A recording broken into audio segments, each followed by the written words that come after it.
नमस्कार दोस्तों, आपका स्वागत है हमारे चैनल कहानियों के दौर में। आज मैं आपको सुनाने जा रही हूँ पिता ने बेटे से पूछ लिया कुछ ऐसा। बेटे का जवाब सुनकर पिता के उड़ गए होश।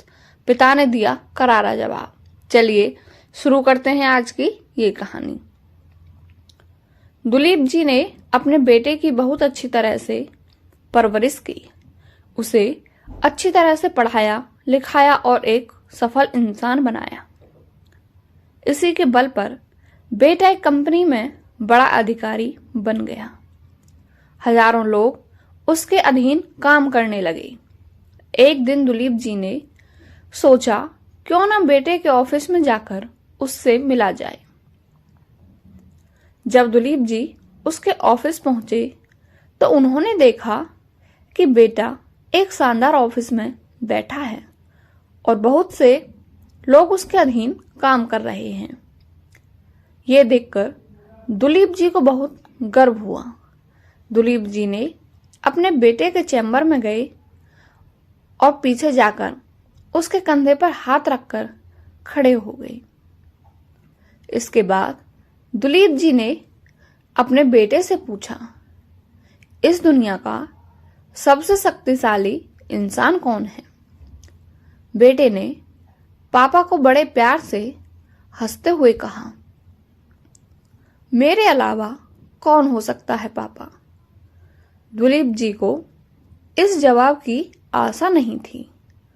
उसे विश्वास था कि उसका बेटा गर्व से कहेगा, पापा, इस दुनिया के सबसे शक्तिशाली इंसान आप हैं, जिन्होंने मुझे इतना योग्य बनाया।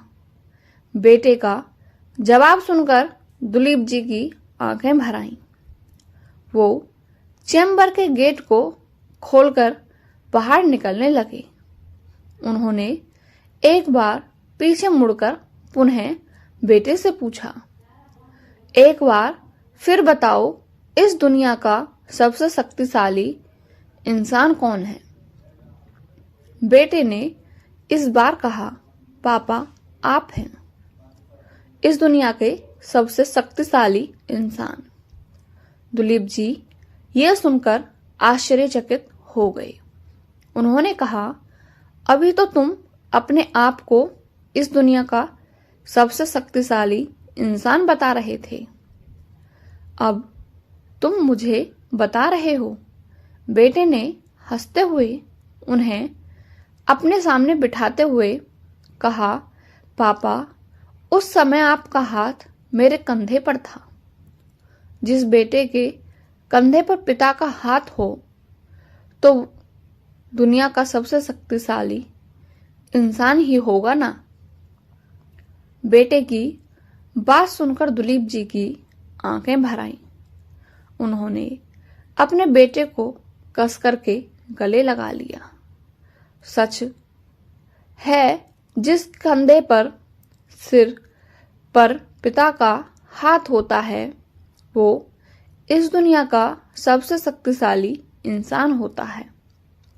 हर पिता यही चाहता है कि वो अपनी संतान को अच्छे से अच्छी शिक्षा प्रदान करे ताकि वो भविष्य में कुछ बन सके। बदलते समय में देखने में आता है कि काबिल होने पर संतान ही अपने पेरेंट्स के साथ ठीक से व्यवहार नहीं करती बल्कि अपमानित भी करती है। हमें समझना होगा कि एक दिन हम भी बूढ़े होंगे। उस समय हमारी संतान भी ऐसा ही व्यवहार हमारे साथ करेगी। तब हम क्या करेंगे? आपको हमारी कहानी कैसी लगी हमें कमेंट बॉक्स में अवश्य बताएं और हमारे चैनल कहानियों के दौर को ज़्यादा से ज़्यादा सब्सक्राइब करके बेल आइकन अवश्य प्रेस करें, जिससे आपको हमारी कहानी की नोटिफिकेशन समय पर मिलती रहे। मिलते हैं आपसे अगली कहानी में। धन्यवाद।